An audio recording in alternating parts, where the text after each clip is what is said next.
Shalom, salam sejahtera untuk kita semua, di mana saja Anda berada.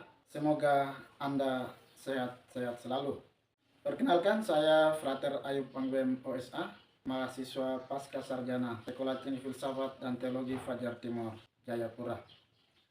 Barangkali dalam kehidupan kita teristimewa umat Katolik, muncul sebuah pertanyaan, apa syarat utama bagi seorang calon imam diosesan maupun ordo atau serikat religius untuk menjadi seorang imam atau menerima tabisan suci. Saya mencoba untuk menjawab pertanyaan ini dengan beberapa poin penting dari pertanyaan ini yang akan saya sampaikan, yakni menurut kitab hukum kanonik Kanon 1033 sampai 1039 menjelaskan ada 6 poin penting yang menjadi syarat utama dari seorang klerus untuk menjadi seorang imam.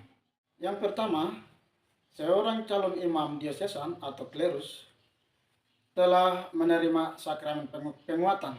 Penekanannya ada pada Kanon 1033. Bagi calon penerima sakramen tabisan suci, ia harus dan wajib hukumnya menerima sakramen penguatan. Dalam persiapannya, calon imam perlu menerima sakramen-sakramen inisiasi seperti baptis, ekaristi, dan sakramen penguatan. Karena sakramen penguatan memberi kekuatan tambahan dari Roh Kudus. Panggilan imamat karena para imam dipanggil untuk melayani umat Allah dengan iman yang kuat dan keberanian dalam menjalankan tugas-tugas pastoral. Syarat yang kedua, telah diinkardinasikan ke dalam suatu keuskupan atau serikat religius. Penekanannya pada Kanon 1034. Inkardinasi sendiri adalah istilah dalam hukum kanonik atau dalam hukum gereja yang menandakan ikatan hukum antara seorang rohaniawan, dalam hal ini calon klerus, dengan suatu keuskupan atau religius.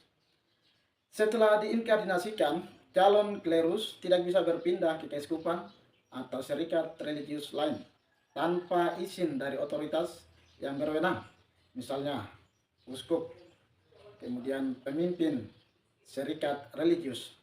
Inkardinasi juga berarti bahwa imam tersebut memiliki kewajiban untuk melayani dengan setia dalam keuskupan atau serikat religius tersebut sepanjang hidupnya, kecuali jika ada alasan tertentu yang menyebabkan perpindahan inkardinasi. Syarat yang ketiga, bagi seorang calon klerus telah dilantik menjadi lektor dan akolit. Penekanannya pada Kanon 1035. Kedua pelantikan ini adalah bagian dari tugas-tugas liturgis yang semakin mendekatkan calon klerus kepada tabisan diakon dan akhirnya tabisan imamat atau imam. Pelantikan sebagai lektor dan akolit juga menjadi tanda bahwa calon imam tersebut telah mencapai tahap yang lebih lanjut dalam formasi dan siap untuk menjalankan tanggung jawab lebih besar di masa depan. Syarat yang keempat, surat permohonan yang ditulis dengan tangan sendiri dan telah diterima oleh yang berwenang. Penekanannya pada Kanon 1036. Surat permohonan ini menjadi tanda keseriusan calon imam dalam melangkah menuju tabisan, karena permohonan tersebut menunjukkan secara formal bahwa calon klerus siap mengambil tanggung jawab besar sebagai pemimpin rohani di dalam gereja Katolik. Dan syarat yang kelima, seorang calon klerus menerima kewajiban sebagai selibat atau telah mengikrar kaul kekal. Penekanannya ada pada Kanon 1037 dan 1038. Keduanya, baik selibat maupun kaul kekal, adalah elemen penting dalam perjalanan menuju imamat. Namun, ada beberapa perbedaan tergantung pada apakah seorang calon imam tersebut berasal dari keuskupan atau serikat religius. Dengan menerima kewajiban ini, calon imam menunjukkan kesiapannya untuk hidup secara penuh dan membaktikan seluruh hidupnya untuk misi Kristus. Dan yang terakhir, syarat yang keenam, melakukan retret sekurang-kurangnya 5 hari. Penekanannya pada kanon 1039.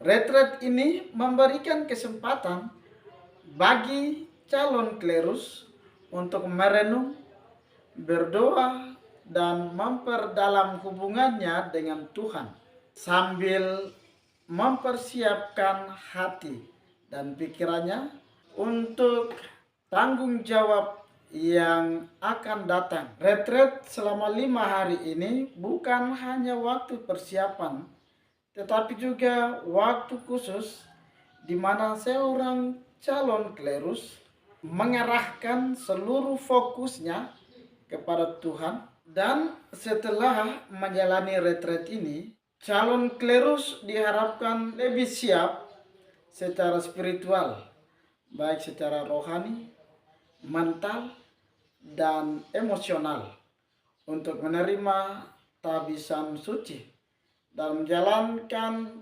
tugas sebagai pelayan Tuhan yang setia. Retret ini sangat penting karena merupakan waktu intensif untuk memperdalam kesadaran akan tanggung jawab besar yang akan diemban kepada seorang calon klerus, serta memperkuat panggilan dan komitmen calon klerus sebelum menerima sakramen tabisan. Demikian saudara dan saudariku yang dapat saya bagikan dalam video ini, terutama yang menjadi pertanyaan bagi umat Katolik. Semoga bermanfaat. Terima kasih, Tuhan memberkati. Salve.